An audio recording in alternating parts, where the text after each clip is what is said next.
Hi everyone, this is Sabrina with a Touch of Elegance. I have one more Christmas idea for you. This is something you can use in your home or in your business. Just sit back and listen every step by step and you will be able to create this same round door hanger.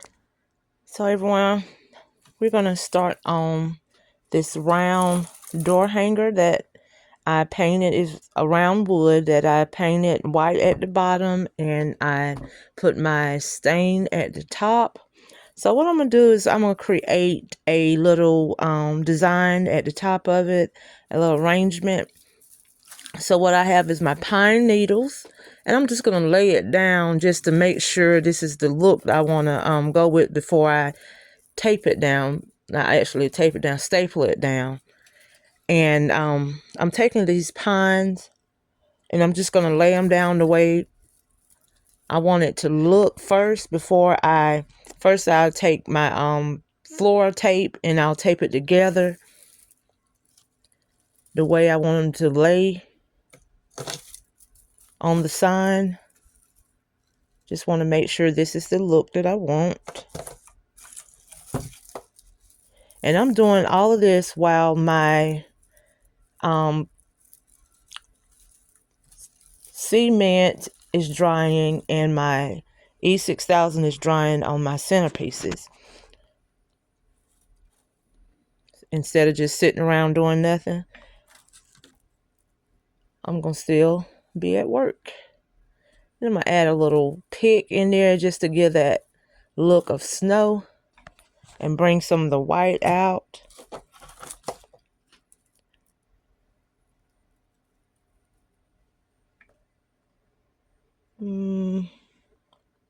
I think it's working so far. And then I found these picks here from Walmart with the little berries on it. And I'm going to lay one on this side, because what I'm going to do is I'm going to put a bow in the middle.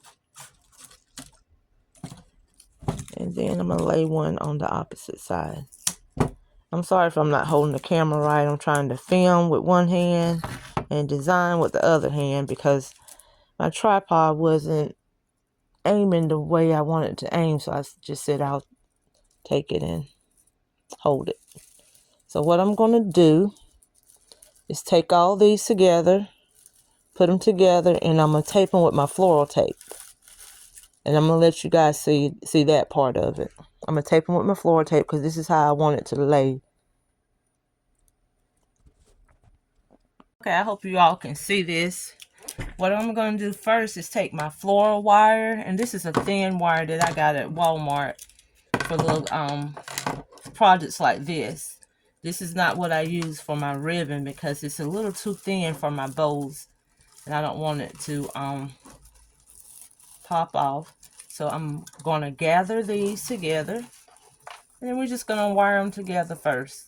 And then I'm going to come back and tape them together to make sure these sticks don't, the picks don't come out. But first I'm going to wire them together.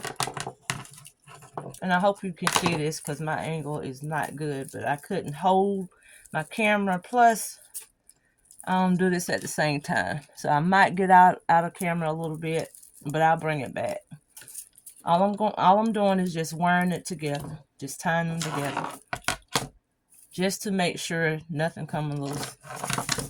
Because when you're selling things like this, you don't want somebody bringing your stuff back saying, "Oh, this fell apart when I tried to hang it." And that's not good for business at all. But if it do, just make it right. Okay.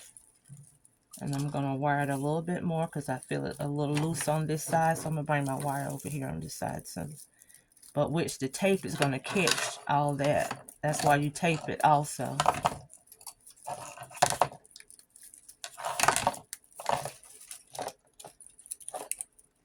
And you guys, I am going to do baskets. But right now, this is my season to do decorations. Because everybody wants to put their decorations up before Thanksgiving. And normally whenever I sell my basket, it's close to Christmas anyway. And then this summer, what I did is I did a lot of baskets this summer during my downtime.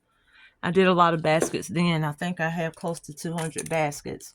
But I want to make more because I'm preparing for Valentine's Day and I'm preparing for Christmas and whatever holiday or whatever event that come up. So whenever I have a basket, a little time, I just make some baskets. So that way when during times like this, I'm not behind.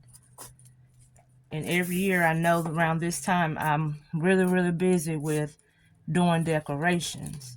So I'm going to come back. I feel it a little loose right here. So that's where I'm going to come in and bring my tape.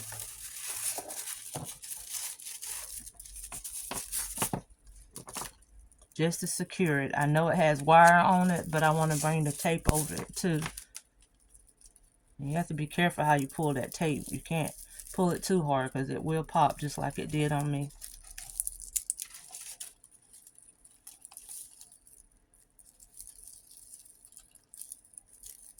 So you make sure you tape it down. Sometimes I double tape it to give that extra security. But yeah, I try to always have some baskets made up because I have people coming in wanting birthday baskets, anniversary baskets. So anytime you have a little downtime, don't just sit around and watch YouTube or watch TV. Just go make a basket. And then whenever you start doing other crafts, you won't have to rush and go make more baskets. But when this slows down, I'll go back to my baskets and I'll make more baskets.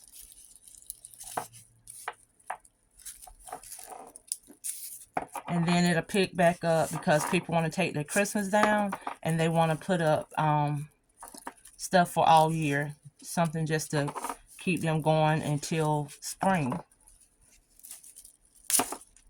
So I make wreaths and signs for like something seasonal all year round. They can keep up. Or just until the winter is over with, like winter wreaths and things like that. And then when the spring comes, it's back busy again in this area because they're putting up their spring and their bright colors. They're ready to get rid of all those Christmas colors and winter colors. It's ready for the spring to come out, and you are really busy. And I'm busy then because the spring, I'm putting out spring decorations, and then it's Mother's Day. So I'm making my Mother's Day baskets and my spring decorations. So that's why I continue making baskets, because during Mother's Day, I have some already made up before Mother's Day, before it's time to start making them for Mother's Day. I'll make some during this winter. I'll make some of my Mother's Day baskets. Okay. We have this. And then what I'm going to do is I'm going to staple it down here. And then I'm going to come back and make my bow. I've placed my bow in the center of my little arrangement inside the sign. Let me see, can I pull it up here for you? So now what I'm doing, I'm putting the word joy with my stencil. I decided to use the stencil instead of cut it out with the Cricut. So we're going to put the word joy with a little wreath in the center. But this is how it's looking so far. And all I did was, after I made the centerpiece, the swag at the top, and you saw how I taped it down, what I did is made my bow, and then I wired my bow onto the centerpiece, onto the swag. And then I placed hot glue on the back of the swag and glued it to the board, and then I came back and stapled it with my staple gun to just make sure it's secured. And I guess everybody have a little staple gun like that, but I just want to show you what I used. And I stapled it in the middle of the bow and on the sides of the bow of the garland too. And then after I placed it there, I came back and just put a little decorative ball in the center of the bow. And then after I finish with my stencils, I'm going to come back and show you how it looks. I want to show you all how I accomplished this little this sign here on the bottom part, the joy sign. I felt a little artistic, like I wanted to be creative. So I want to show you what you use for your stencils. A lot of people use sponges or brushes. I use these little makeup sponge. They're really, really great. Keep from the bleeding of the stencils. And I think I get these from Dollar General. They come like 28 in a pack. Dollar Tree have them also. That might came from Dollar Tree. Well, anyway, it's the makeup sponges. And what I do is just tap the little bit of paint onto your sponge, and you tap some of it off, and I just bounce it up and down, keep it from bleeding. And you do like probably about 3 or 4 coats. Do a little light coat and let that coat dry, and then you go back and repeat yourself. Now with the little leaves around here, I didn't want to do it with the sponge because we have berries also in there. So what I did with the leaves, just got a little small paintbrush, and I felt kind of creative, so I wanted to show y'all this. A cheating way you can create this look. So I'll go in each little section and paint it. Yeah, you can use the brush with this. You can use the sponge with this part. But what is going to happen is when you pat that sponge, it's going to go into your berries. And then you have another mess. And I don't like to do double work. I know you can go back and paint over it and all that, but nah. One time is enough for me. So we'll paint these, each section, each leaf section. And it's easier to do it like this for me than to print it out on my Cricut and then put my Cricut vinyl on this and all of that stuff. I prefer just painting it with these stencils if I have it. Now, if I don't have the stencils, yeah, I'll use my Cricut. But like I said, we just go in each leaf and paint it green. And then I'm going to come back and show you what we have. Okay, this is what we have after we finish with the stencils. And what I'm doing is coming back and just cleaning up a little bit of the little bit of bleeding that we did have.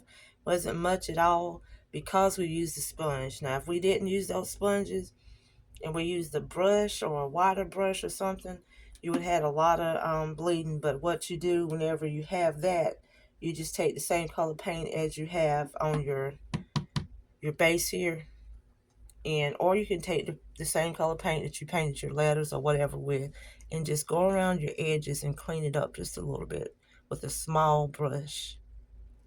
Not much. I just see some little small areas that I need cleaning up, and just erase it. Pretty much erase your errors.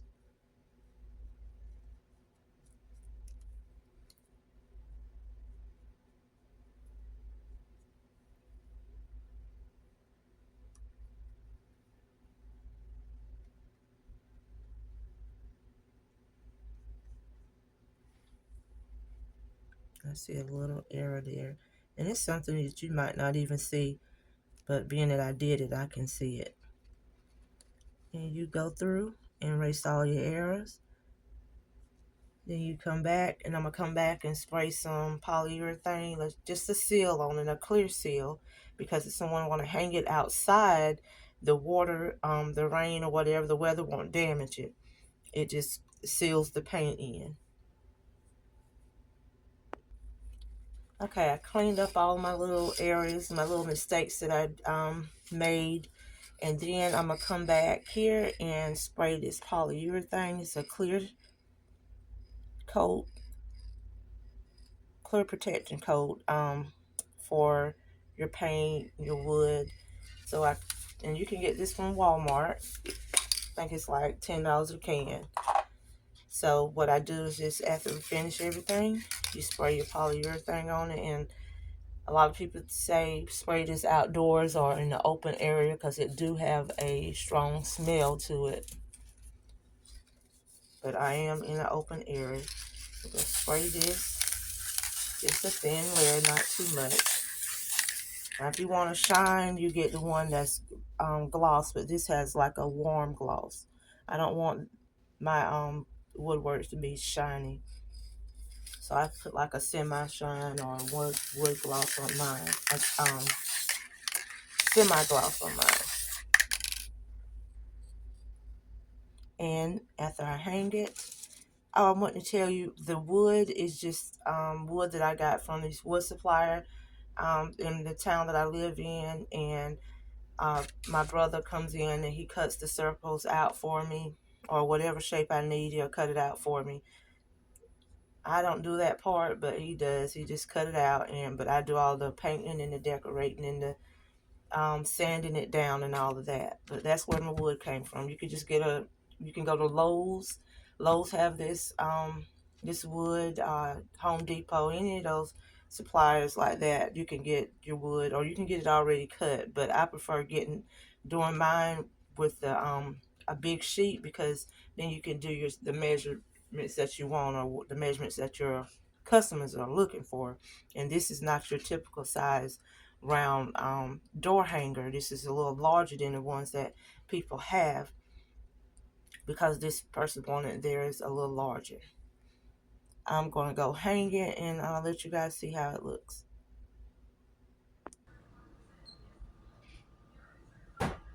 Okay, you guys, here it is. This is the finished results of my door hanger, my door hanger. As you can see, it's not the normal size. It's a little bigger than the normal size, and I think they want to hang it on their garage door, which would be perfect for a garage. And this is the final result. Thank you guys for watching. Don't forget to like, comment, and subscribe. Until the next video. Bye bye.